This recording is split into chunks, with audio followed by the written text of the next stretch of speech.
স্পষ্ট ভাষায় বলে দিতে চাই, বঙ্গবন্ধু শেখ মুজিবুর রহমানকে হত্যা করা হয়েছে, মাদ্রাসার ছাত্র নেই। জিয়াউর রহমানকে শহীদ করা হয়েছে, মাদ্রাসার ছাত্র নেই। বলিয়ারটিদের হামলা করা হয়েছে, মাদ্রাসার ছাত্র নেই। খাদিজাকে কুপিয়ে রক্তাক্ত করা হয়েছে, মাদ্রাসার ছাত্র নেই। ঐশীর মতো কুলাঙ্গার মেয়ে যে নিজ বাবা মাকে কুপিয়েছে, সেখানেও মাদ্রাসার ছাত্র নেই। সাগর রুনিকে গলা কেটে হত্যা করেছে, মাদ্রাসার ছাত্র নেই। প্রেসিডেন্ট এরশাদের রহস্যময় মৃত্যুর পিছনেও মাদ্রাসার ছাত্র নেই। শুধু তাই নয়, আরো কিছু তথ্য বলে দিতে চাই। বাংলার বাঘ, পৃথিবীর সকল মুসলমানদের হৃদয়ের স্পন্দন, সাইদি সাহেবকে কারাগারে বদ্ধ করে মারার পিছনেও মাদ্রাসার ছাত্র নেই।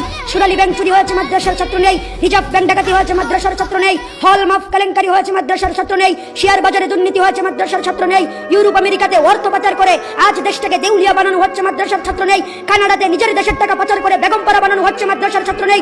শুধু তাই নয়, টেকনাফ থেকে তেতুলিয়া, রূপসা থেকে পাথুরিয়া, সুন্দরবন থেকে বান্দরবন, সারা বাংলাদেশকে চ্যালেঞ্জ করে বলতে পারবো, স্বাধীনতার ইতিহাস থেকে আজ পর্যন্ত, পৃথিবীর শুরু থেকে আজ পর্যন্ত যে কোন দেশে যত বড় বড় দুর্ঘটনা হয়েছে, কোন একটা দুর্ঘটনার সাথে মাদ্রাসার ছাত্ররা কিংবা কোন আলেম জড়িত আছে, ওই রকম প্রমাণ দ্বারা কেউ দিতে পারবে না। গুগলে দালাল আইন 1972 লেগে চার্জ দিলে আপনারা দেখতে পাবেন, বঙ্গবন্ধু দালাল আইনের আওতায় সারা দেশে 74টি ট্রাইব্যুনাল করেছিলেন, যেখানে 37,441 জনের নামে মামলা করা হয়েছিল। 22 জনের ফাঁসি হয়েছে, 68 জনের যাবজ্জীবন কারাদণ্ড হয়েছে, 752 জনের বিভিন্ন মেয়াদে কারাদণ্ড দেওয়া হয়েছিল। আশ্চর্যজনক হলেও সত্যি হলো, 22 জন, 68 জন, 752 জন, এমনকি 37,441 জনের মধ্যেও ইসলামিক কোন নেতা বা আলেম নেই। এটাই হচ্ছে ঐতিহাসিক সত্য, হিস্টোরিক্যাল ফ্যাক্ট। যারা এগুলো আবিষ্কার করে তারা হয়তো মিথ্যা বলছে, যা মুনাফিকের প্রথম লক্ষণ, আর না হয় তারা ঐতিহাসিক সত্য, হিস্টোরিক্যাল ফ্যাক্ট জানে না। আসলে আমরা এগুলো করে লাভ কি? দুনিয়াতে চিরদিন থাকবো না, দুনিয়া চিরদিনের নয়। মৃত্যুর কতদিন পর মানুষের কি হবে?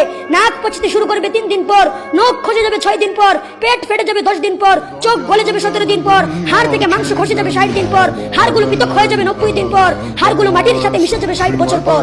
সুতরাং আমি মনে করি, আলেম উলামাদেরকে এভাবে গালি দেওয়া, আলেম উলামাদেরকে দেখতে না পারা, নবীর ওয়ারিসদেরকে সমাজ থেকে বের করে দেওয়া, এটা কোনো মুসলমানদের বৈশিষ্ট্য নয়। আমরা যেন আলেম উলামাদেরকে শ্রদ্ধা করে, আলেম উলামাদেরকে সম্মান করে আমরা আমাদের জীবন যাপন করতে পারি। আল্লাহ রাব্বুল আলামিন যেন আমাদেরকে সেই তৌফিক দান করেন। সকলে বলে আমিন। ওয়া আখির দাওয়ানা আনিল হামদুলিল্লাহি রাব্বিল আলামিন। আসসালামু আলাইকুম ওয়া রাহমাতুল্লাহি ওয়া বারাকাতুহু।